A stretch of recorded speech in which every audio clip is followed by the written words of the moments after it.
ఒక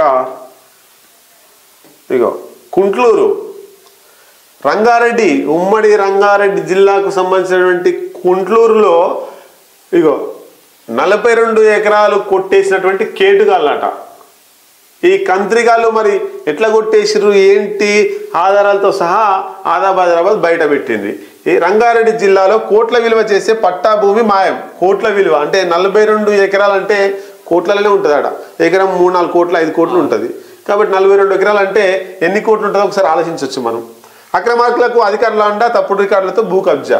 ఎవరైతే భూ కబ్జా చేసిరో వాళ్ళకి అధికారుల అండ అంటే అక్కడ ఆర్డీఓనా మరి ఎంఆర్ఓనా సబ్ రిజిస్టరా ఎవరు చేసిర్రో వాళ్ళది కూడా బయటపడే అవకాశం ఉంటుంది.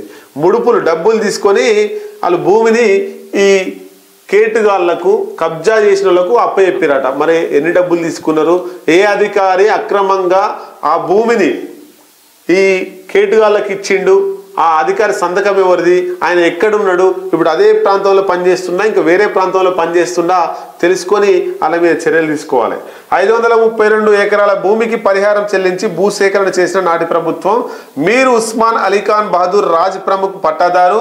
కబ్జా కాలంలో 3 పేర్లను అక్రమంగా చేర్చిన అప్పటి ఆఫీసర్లు. కబ్జా కాలంలో అప్పటి ఆఫీసర్లు 3 పేర్లను ఎక్స్ట్రా చేర్చిరట. ఎందుకోసం డబ్బులు తీసుకొని వాళ్ళ పేర్లను చేర్చి వాళ్ళదే భూమి అన్నట్టు క్రియేట్ చేస్తున్నారు.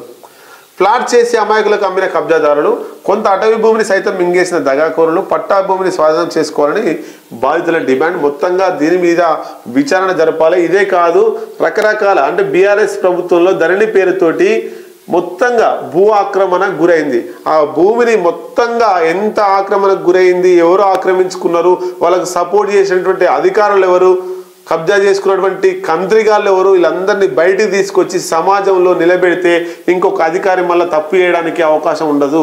కాబట్టి ఈ స్కాములు బీఆర్ఎస్ ప్రభుత్వం 10 ఏళ్లలో భూ కబ్జాలు చేసినటువంటి స్కాములు తీస్తే 90% బీఆర్ఎస్ నాయకులు జైలుకి పోతారు.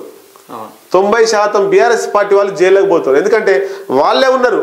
ఎమ్మెల్యేలతో ఫోన్ చేయించుకోవడం, ఎంఆర్ఓలకు చెప్పించుకోవడం, ఆర్డీఓలకు చెప్పించుకోవడం, కలెక్టర్లకు చెప్పించుకోవడం, సబ్ రిజిస్టర్లకు చెప్పించుకోవడం, ఆ భూమి కబ్జా చేయడం, అమాయక ప్రజలకు అమ్మడం, ఇట్లా చాలా భూమి ఆక్రమణకు గురైంది. కాబట్టి వెంటనే ఆ కబ్జాల మీద ఒక విచారణ కమిటీ హైడ్రా ఎట్లయితే కమిటీ వేసిర్రో ఈ భూ కబ్జాల మీద ఒక కమిటీ వేసి రాష్ట్రంలో ఎక్కడెక్కడ భూములు కబ్జాకు గురైనాయి, ప్రభుత్వ భూములు ఎట్లా కబ్జాకు గురైనాయి, ప్రైవేటు భూములు, అటవీ భూములు, అసైన్డ్ భూములు ఎట్లా కబ్జాకు గురైనాయి, వాళ్ళ అధికారులు ఎవరు సపోర్ట్ చేసిరు అంతా కూడా లిస్ట్ తీసి వాళ్ళ మీద చర్యలు తీసుకోవాల్సిన అవసరం ఎంతైనా ఉంది.